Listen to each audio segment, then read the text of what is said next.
ברוכים הבאים לרכבת של ראשון בבוקר. הרכבת תצא מיד מרציף מספר 1.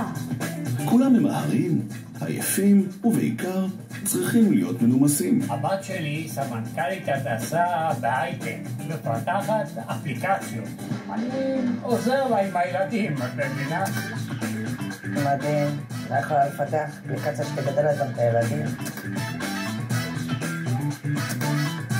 הנוסעים בקרונות כבר מוכנים לנסיעה. כן, וואלה, סבבה.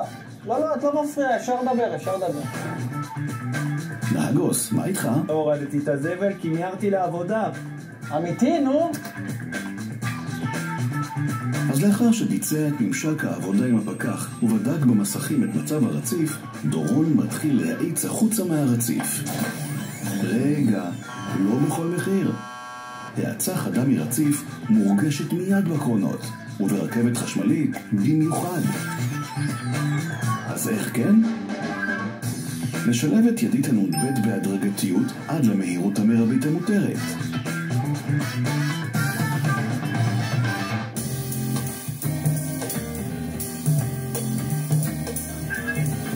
בואו נדבר על עצירות חירום. קרה לכם? לא נעים. לא לנו, ובעיקר לא לנוסעים שמרגישים את הבלימה בחדות. עצירות חירום מתרחשות כאשר מערכות הבטיחות מזהות סכנה בטיחותית שרק עצירת חירום תפחית את הסיכון הבטיחותי. לדוגמה, אם לא צייתתם לסימנור מוקדם במצב צהוב-צהוב או ירוק-צהוב. בטיחות לפני הכל, זוכרים?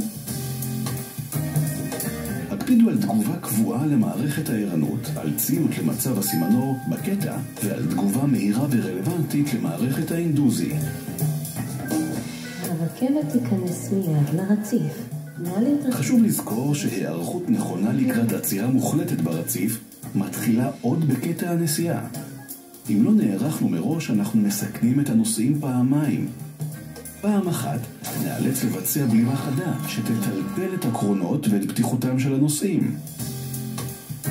פעם שנייה, בלימה לא מתוכננת עשויה לעצור את הרכבת בסמוך לאות שאינה מותאמת להוראות בוויזה.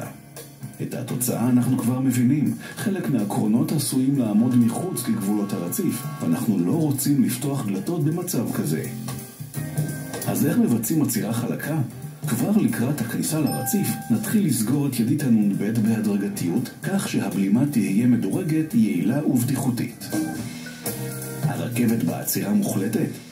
כעת אפשר לפתוח את הדלתות בבטחה.